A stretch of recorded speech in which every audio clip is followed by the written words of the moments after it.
abuelo nació en India Muerta, en el departamento de Rocha, en 1880.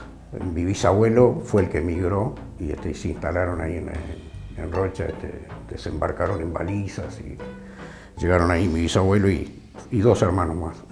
Pero cuando mi abuelo tenía 5 años se volvieron a Galicia y después mi abuelo se vino solo a los 16 años, anduvo por la provincia de Buenos Aires porque llegó al puerto de Buenos Aires y bueno, y un buen día terminó cruzando el río Uruguay a Salto.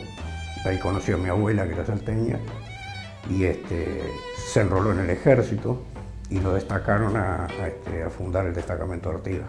Y ahí se quedó en Artigas y ahí nació mi padre en Artigas el 1 de diciembre de 1917.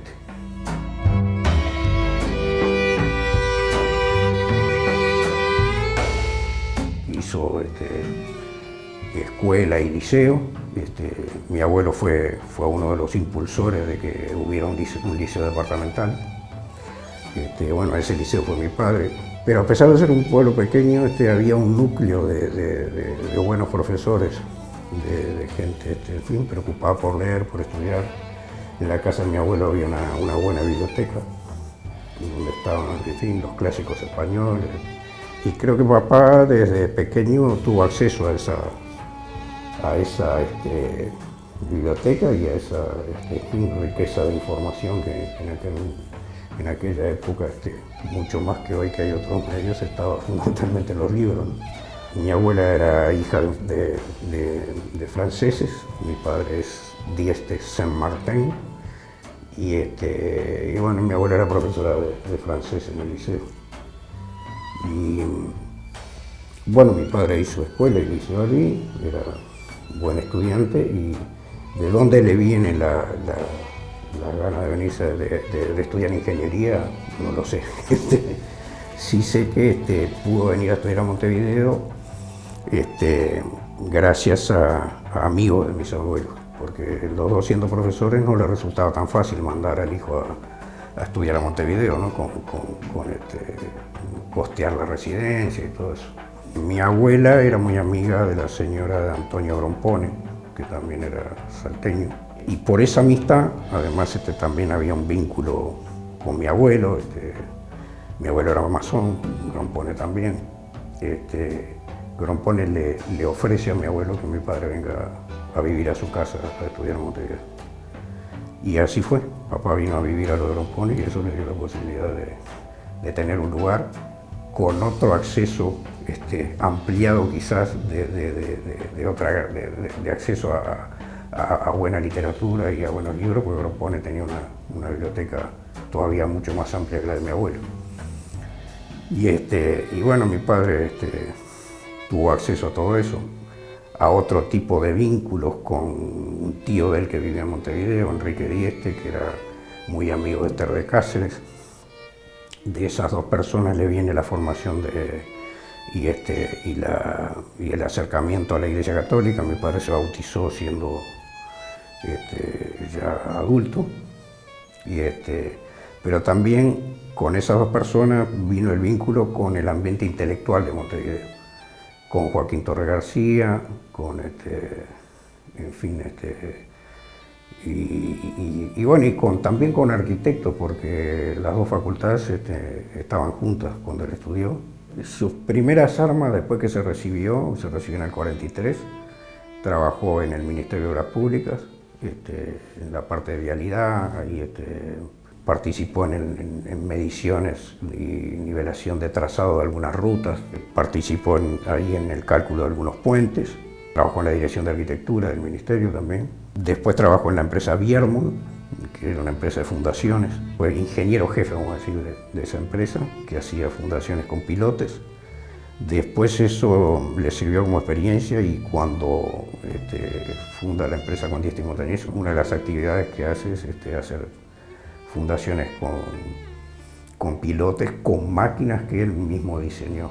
Y también trabajó en una empresa internacional, Christian y Nielsen, que era una empresa danesa, que era una empresa que trabajaba a nivel internacional, sobre todo en América del Sur, en muchos países hizo obras importantes en estructura de hormigón armado, Y ahí mi padre calculó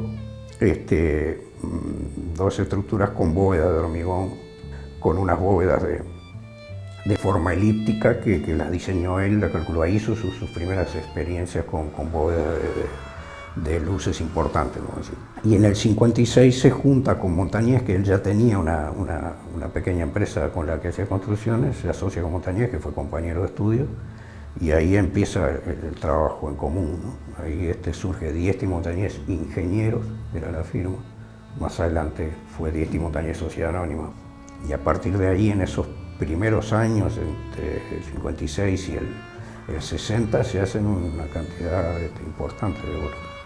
Y entre ellas la Iglesia Atlántida, que es la obra más conocida internacionalmente, y yo diría que es la obra icónica de mi padre, porque hizo también su experiencia, en cierto modo, como arquitecto, aunque no tenía el título de arquitecto. Papá siempre tuvo a su lado a alguien en el que él se apoyaba para contar lo que tenía en su cabeza, lo que pensaba de las obras que hacía, y recibir el rebote, vamos a decir, de la persona con quien dialogaba.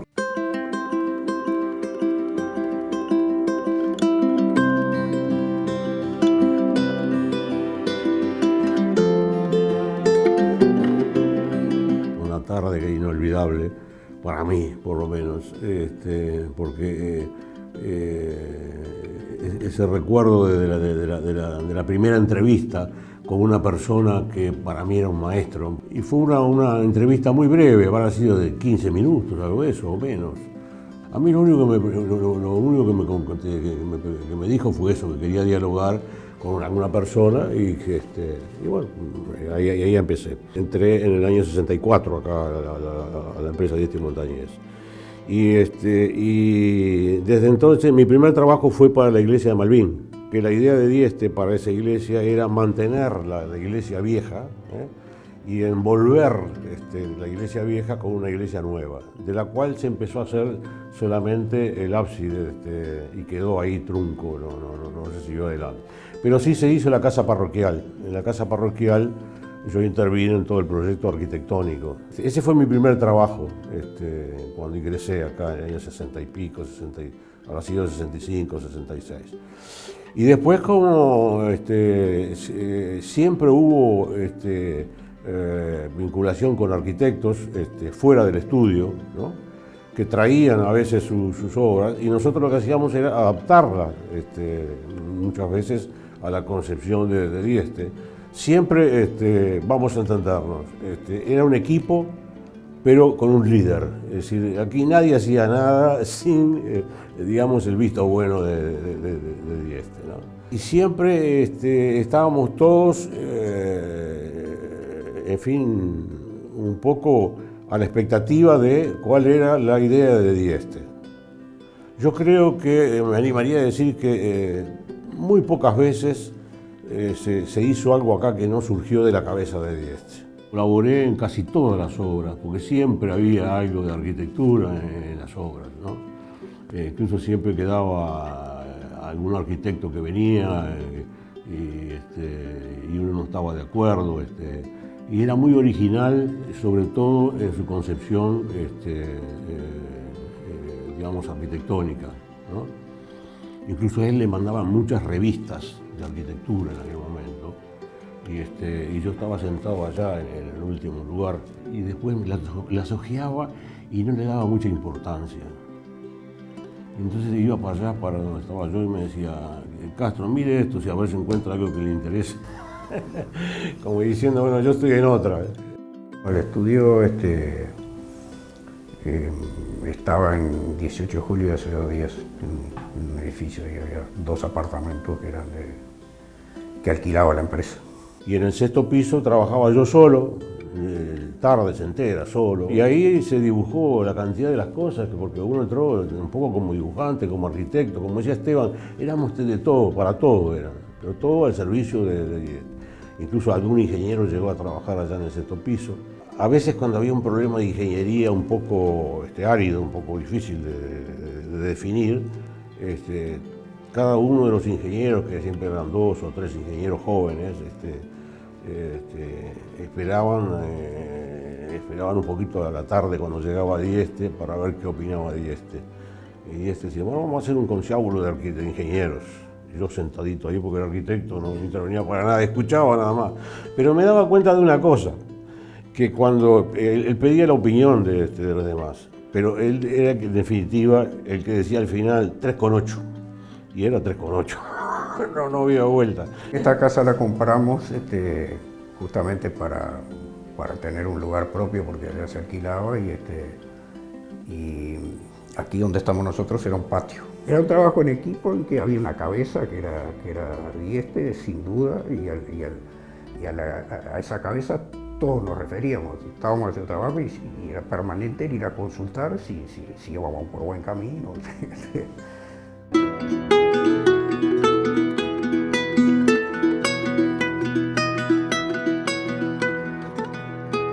Y hubo un incendio en Durazno, en la iglesia de Durazno, que no se llegó a quemar todo, como dicen en algunos lados. Se quedó solamente una parte final.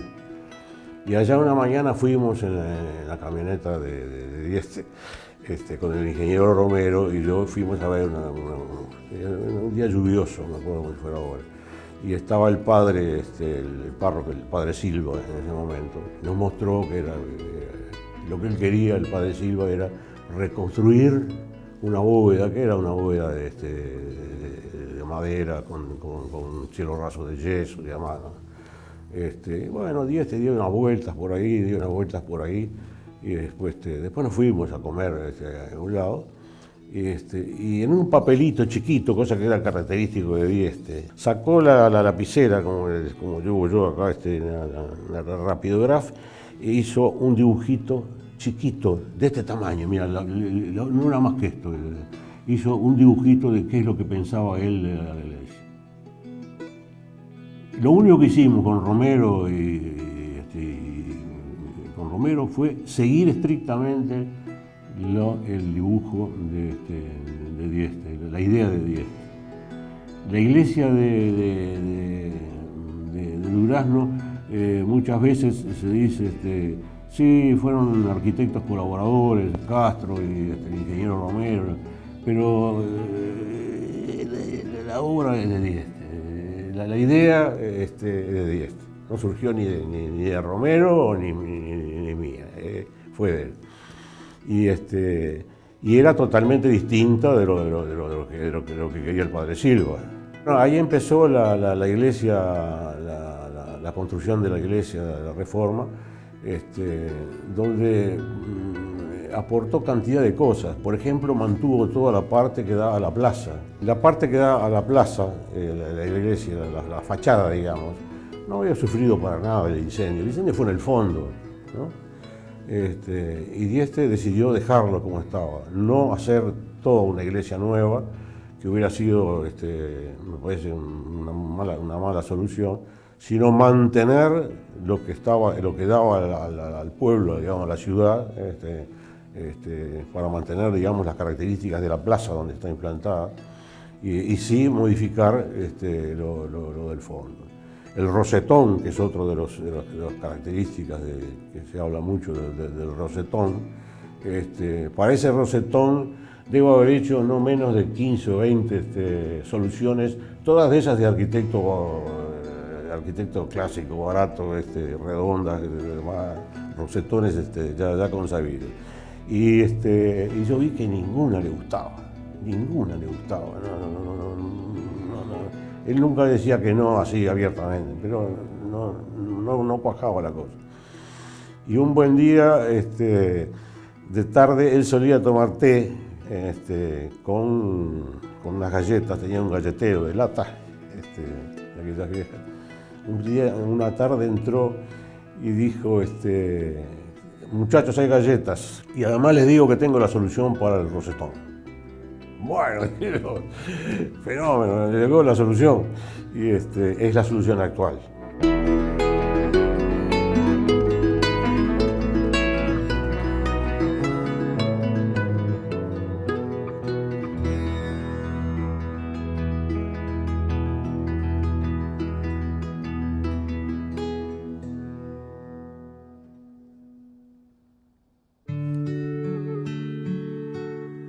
Y la empresa tenía un equipo de capataces, en fin, que empezaron en algún momento a trabajar y bueno, que eran el equipo estable de la empresa, por decirlo de alguna manera, capataces y mandos medios, pero siempre hubo la necesidad de emplear gente local, ¿no?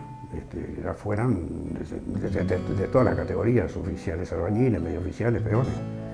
Y muchas veces sucedía que algunos de esos obreros que entraban a trabajar en determinado lugar después quedaban como personal estable de la empresa en la medida que había trabajo. La técnica esa desarrollada permitía en forma natural el uso de mano de obra local, porque en cualquier lugar del interior hay un horno de ladrillo y la gente y albañiles que sabían levantar una pared. Y el otro tipo de material más de fábrica, como son los ticholos o las bovedillas, son materiales que se usaban los ticholos para levantar paredes, y papá los usó para hacer bóvedas. Y las bovedillas se usaban también en el edificio de propiedad horizontal para hacer losas nervadas, no tanto para ladrillo de campo que se compraba en cualquier lado del país eligiéndolo. Para el otro tipo de material había un proveedor que era el proveedor más habitual y que era una de las empresas amigas, vamos a decir, de la empresa, que era la ladrillera Carrasco. Había una relación hasta desde el punto de vista técnico, porque algunos tipos de rejillas especiales o ladrillos especiales se hicieron ahí.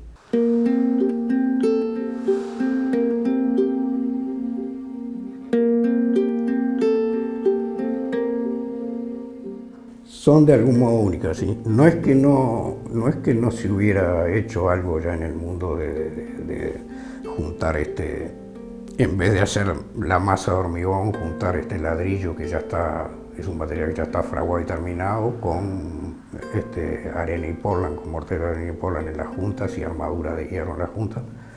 Lo que mi padre después denominó cerámica armada. Él logró una esbeltez y una cantidad de formas que no habían sido desarrolladas, ¿no? Sobre todo con esa esbeltez y esa audacia en algunas estructuras que él logró, ¿no? La idea brillante de lo del molde deslizante. Es muy sencillo hacer el molde. Es un molde, se cortan las maderas, se hacen las cerchas, un carpintero, y ese molde se baja al otro día prácticamente, y ya se corre, se levanta ahí. 3-4 días ya estaba todo el techo hecho. Porque si uno lo va a hacer de hormigón, es una tarea que hay que esperar que frague, que el hierro, es una cosa brillante. Es única. O sea, primero, en muchos países no podría hacerse donde hay sismos, por ejemplo. No sabemos cómo se comportaría esa obra en sismo, posiblemente no muy bien. Entonces, donde es posible hacerla es donde no hay sismo. Por eso se hizo en Brasil, en Uruguay y en Argentina. Y es única porque fue un momento histórico donde, por las razones de existencia de mano de obra y el encarecimiento de materiales metálicos, esa obra era muy barata. O sea, hacer un galpón en ladrillo era mucho más barato que hacerlo en metal. Y por lo tanto hubo condiciones económicas que también promocionaron que eso fuera así. La tradición uruguaya del ladrillo, que viene desde la colonia, o sea, tenemos uso del ladrillo en las bóvedas de la muralla, pero además continuó durante el siglo XIX con grandes chimeneas en ladrillo, sirvió de base a una propuesta tecnológica nueva con criterios de modernidad.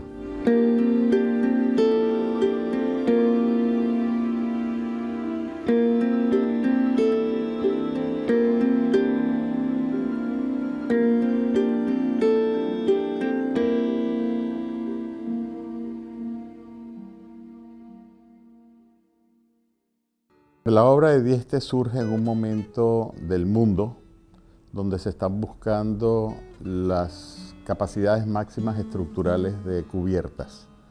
Está Torroja en España, está Candelas en México haciendo cosas, hay antecedentes en España y en Estados Unidos con otros ingenieros, casi todos son ingenieros, que están buscando cómo los materiales, y en casi todos era concreto, hormigón armado, sirven para grandes estructuras. Y Dieste innova con algo que tenía antecedentes, incluso desde Gaudí, que es el uso de la cerámica abovedada, que en su trabajo de investigación decide armarla, o sea, decide meterle refuerzos metálicos en el medio de los ladrillos, lo que hace un sistema muy económico porque no se usa tanto acero, segundo, muy rápido porque lleva muy poco cemento y seca muy rápido, y con un molde yo puedo desmoldar en 24 horas y volver a hacer otra pieza del techo, mientras que cuando se hace con concreto necesito apuntalar todo con madera, esperar 30 días que el concreto seque.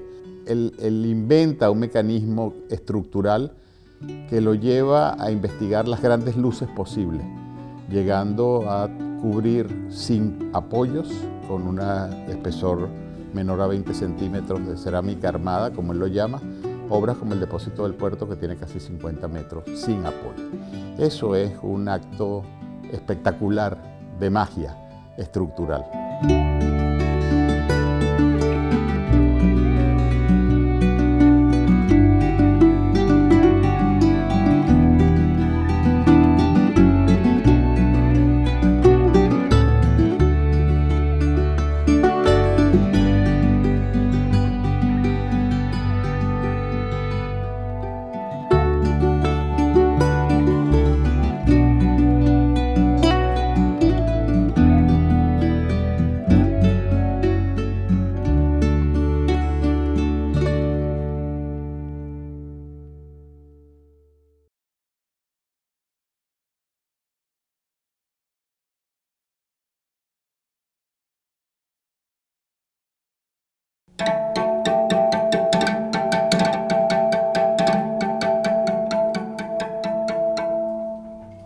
Dieste es rápidamente conocido en Europa por la Iglesia de Atlántida. La Iglesia de Atlántida, que es una obra que puede atribuirse prácticamente a él. Él tiene un compromiso personal en la obra por su momento en la relación con el grupo que está financiando esa obra, pero es su obra, es su pasión y es su deuda. Durante mucho tiempo endeudó la empresa para hacer eso. Él no cobró personalmente un centavo por su trabajo en Atlántida, lo donó.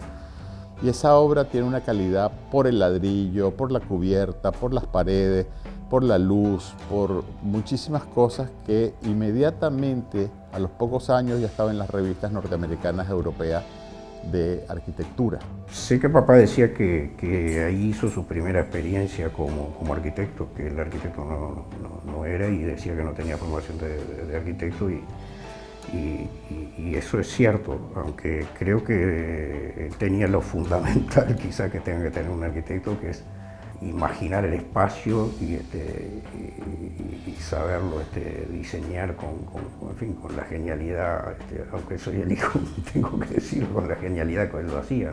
Él lleva a la cerámica armada hasta la máxima exigencia estructural. Y además ensaya y experimenta la tecnología, ¿no? que en realidad es lo relevante. Otra de las cosas relevantes es la técnica constructiva que utiliza Dieste, ¿no? Lo lleva a la experimentación en el Cristo Obrero. Yo creo que la obra de Dieste es una obra reflejo del humanismo. Él tenía un profundo respeto y un profundo amor por la gente. Pero Dieste para mí fue como un padre, digamos. Es una de esas personas que por su manera de ser, por su manera de comprender el mundo y el diálogo con la gente, te acompaña durante toda tu vida. Es decir, siempre está presente. Es parte de la marca país también. Debería ser Dieste una marca país también. Realmente es representativo del Uruguay. Si yo tuviera que definir a Dieste, lo definiría como un ingeniero profundamente humano.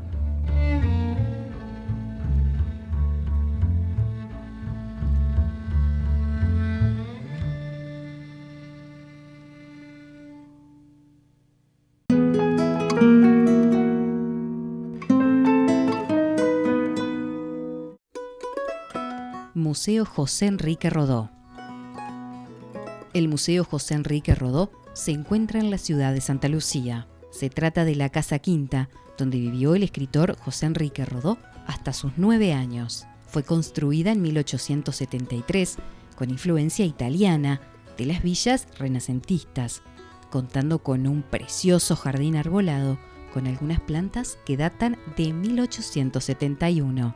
Este espacio alberga un museo dedicado a preservar, investigar y difundir la vida y obra de José Enrique Rodó.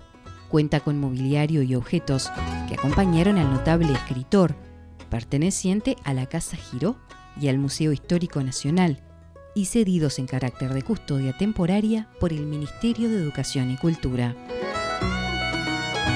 Si querés visitar el museo, podés hacerlo de lunes a viernes, de 9 a 18 horas, y sábados y domingos de 7 a 19 horas.